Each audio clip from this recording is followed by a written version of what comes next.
Here's something I want you to really sit with for a moment. I'm 66 years old, and I spent 24 years as a retirement and estate planning attorney right here in the United States, in Scottsdale, Arizona. I helped over 600 people work through the legal and financial realities of retiring in this country. And in those 24 years, you know what I learned? The contracts that hurt people the most, the ones that cost retirees tens, sometimes hundreds of thousands of dollars, they didn't look dangerous. They looked completely official. They had notary stamps. They had licensed professionals involved. They were perfectly legal. And that is exactly what made them so dangerous.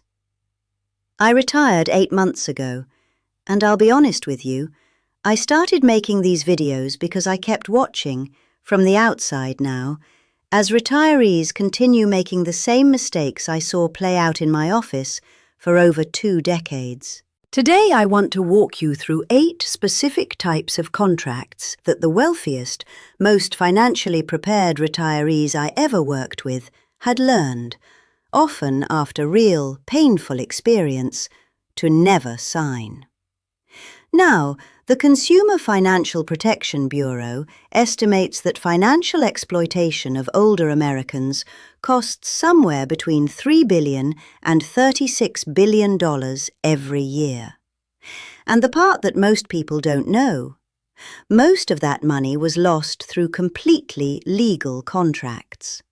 That's what we need to talk about. This is educational content. I am not your attorney. I don't know your specific situation, and I strongly encourage you to work with qualified professionals who do. But please, stay with me on this, because what I'm about to share could protect everything you've worked a lifetime to build. I had a client named Gerald. He was 68 years old, recently widowed, a retired engineer from Phoenix with about $1.2 million saved across his accounts. Gerald was not a naive man. He'd maxed out his 401k for more than 20 years. He understood how Social Security worked. He'd studied his Medicare options. But Gerald came to me 6 months after signing a variable annuity contract that had locked up $400,000 of his retirement savings inside a 14-year surrender period. That meant he couldn't access that money without massive penalties until he was 82 years old. The salesperson had shown him beautiful charts, professional-looking projections, and a rate of return that genuinely looked attractive. Everything was legitimate. It was notarized. It had gone through proper channels. And that was the entire problem. Here's the thing most people don't fully reckon with. What I watched destroy retirement dreams over 2 decades wasn't illegal. It was legal, drafted by real attorneys, filed with state regulators, sold by licensed professionals. These contracts were designed by very smart people, for their financial benefit, not yours. The years between 60 and 75 are the most financially vulnerable period in most people's lives. You have significant assets. You're making major decisions. Rollovers, estate restructuring, insurance. Sometimes while grieving or transitioning out of a career identity you've held for 30 years. There are legitimate, licensed industries that have designed financial products specifically for this moment. Some are genuinely valuable, and some are carefully constructed traps that look like opportunities. Knowing the difference is what I want to give you today. The first contract, and the one that trapped more retirement savings than anything else I witnessed in my practice, is the variable annuity with a long surrender charge schedule. Now, I want to be clear. Variable annuities can be legitimate financial tools in the right circumstances. I'm not here to say they're all bad. But I watched repeatedly as retirees in their late 60s signed annuity contracts with surrender charge periods of 10, 12, even 14 years. What that means in plain language is this. If you need your money back before that period ends, you pay a penalty. Sometimes 6, 7, 8% of your total account value. Gerald's contract had a 7% surrender charge in year 1, declining slowly year by year over 14 years. The salesperson walked him through the first year's charge, but never really stopped to ask, what is the probability that a 68-year-old man will need access to $400,000 before his 82nd birthday? The average American over 65 faces more than $300,000 in healthcare expenses over their retirement lifetime. Gerald couldn't touch that money when his daughter needed emergency surgery and had no insurance. He had over $1 million in net worth and couldn't write a check without triggering a massive penalty. I mean, that is the reality of what locked money means. The second contract I want you to know about is what I call the non-borrowing spouse trap inside certain reverse mortgage structures. The federally insured home equity conversion mortgage, the standard reverse mortgage backed by the government, has important protections built in for both spouses. But proprietary reverse mortgages, the non-government versions, sometimes had structures where if the borrowing spouse died first, the surviving non-borrowing spouse had 90 days to repay the entire loan balance, or lose the home. I had a client named Patricia, 71 years old, whose husband passed away 6 months after they'd signed one of these arrangements. She was emotionally devastated and financially panicked, scrambling to refinance in 90 days while she was still in the middle of her grief. She made it. Barely. And I still think about what could have happened if she hadn't had the cognitive sharpness to act that fast. Contract number 3 is the timeshare with a perpetuity clause. Most people know to be skeptical of timeshares, right?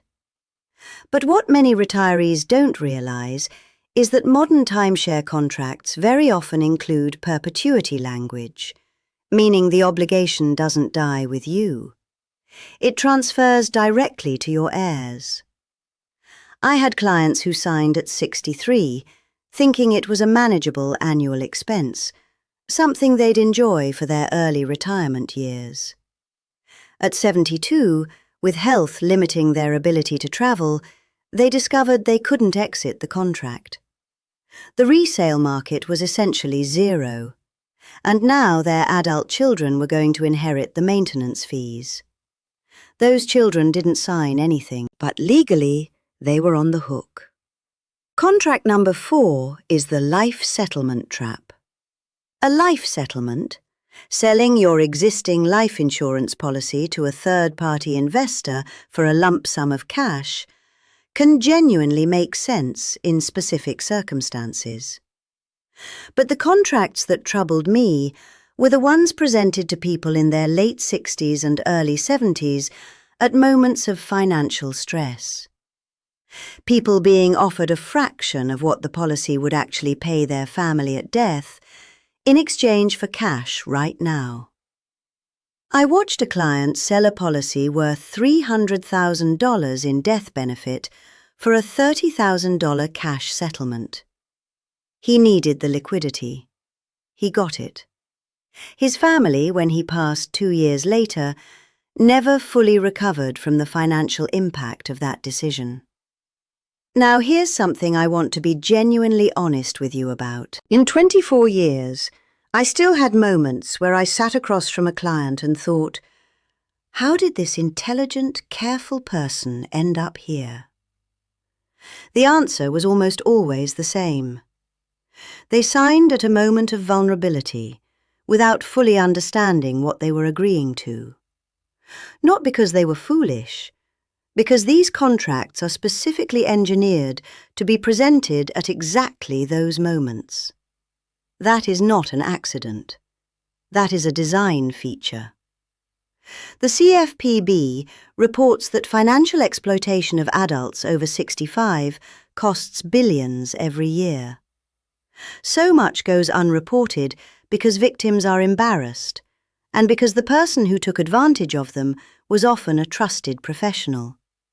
And because, and this is the part that kept me up at night, many of those contracts were perfectly legal. The victim had no legal recourse. They signed. That signature was binding. Contract number 5 is premium financed life insurance. A third-party lender provides the capital to purchase a large policy, with the idea that the policy's cash value will eventually cover the loan costs. I sat with Robert and Beverly in 2019. He was 73, she 71, who'd signed one 2 years earlier. The policy wasn't hitting its benchmarks, and they were now required to make $58,000 in annual out-of-pocket payments they hadn't budgeted for. Beverly cried in my office. She said, "Carol, we are not stupid people." I told her, "Beverly, I know. This wasn't stupidity. This was a contract designed to extract money from people exactly like you." Contract number 6 is the overly broad financial power of attorney embedded inside a comprehensive planning package. A financial power of attorney is essential. You should have one. But the predatory version looked like this. An estate planning attorney would offer a comprehensive planning service and include inside it an extremely broad power of attorney, naming themselves or an associate as the agent. The fees buried in those arrangements could be staggering. I watched a 76-year-old woman living alone pay nearly $40,000 in estate management fees over 3 years to someone she'd trusted with that document. She had no idea until her daughter sat down with the statements. Contract number 7 is the private equity or investment partnership agreement that gets packaged and sold to retirees as an alternative to stock market volatility. After 2008, I watched these proliferate. People were understandably frightened of market swings, and these products were presented as stable, sophisticated alternatives. The contracts themselves are long, genuinely complex, and often contain lock-up provisions, clawback provisions, and layered fee structures that are difficult for even experienced financial professionals to fully pass on a first reading. I had a client who placed $150,000 into one of these partnerships at 69 years old. 5 years later, the partnership was in litigation, and his capital was essentially inaccessible. He died at 78, still waiting for resolution. That money was gone from the useful years of his life. And contract number 8, and this one is deeply personal to me, is the nursing home or assisted living admission contract. I cannot count how many families I watched sign these documents in a state of acute crisis. A parent had fallen. A parent had just had a stroke.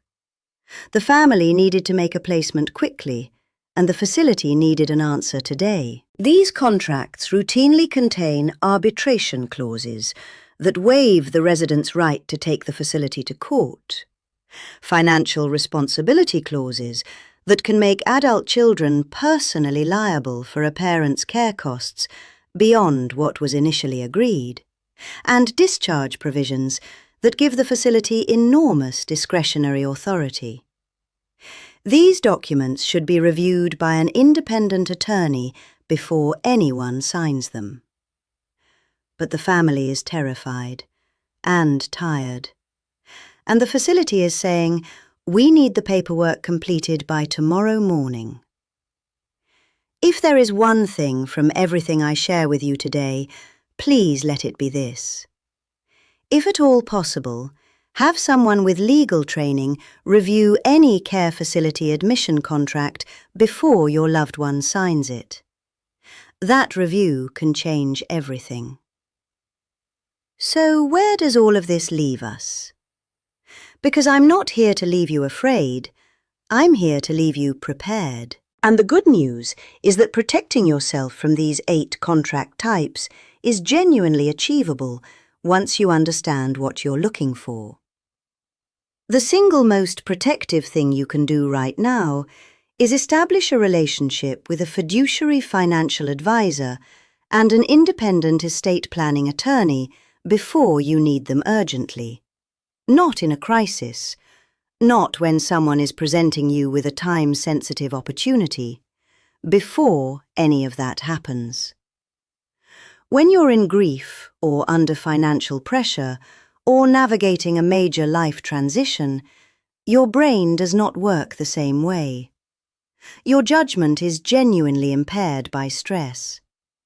You want professionals who already know your situation and can be reached quickly when something new lands on your desk.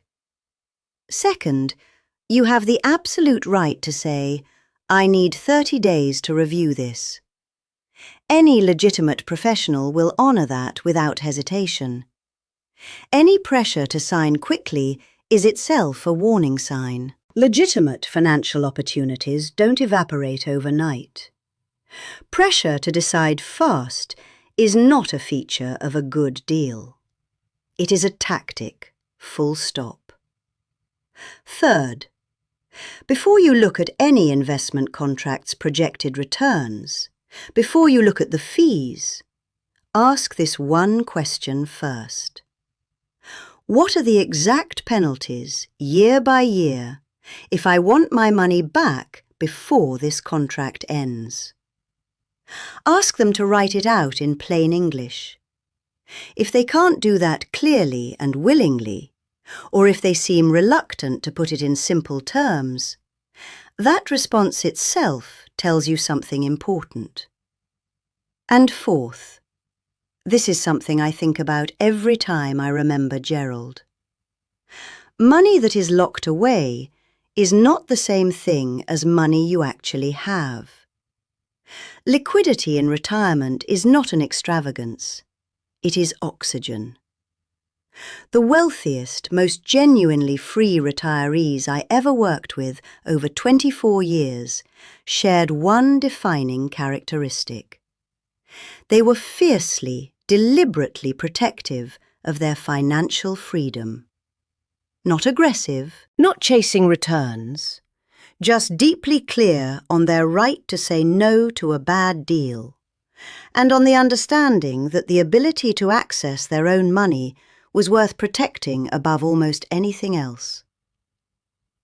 My father retired at 65 after 40 years as an accountant. He'd worked his entire adult life and planned for a retirement that was going to be meaningful and full.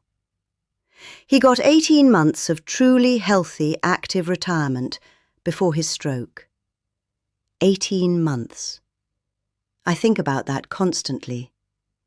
And I think about every client I watched spend their late 60s and 70s fighting legal battles over contracts they'd signed in a moment of trust, trying to get their money out of instruments that were working exactly as designed, just not in their favor.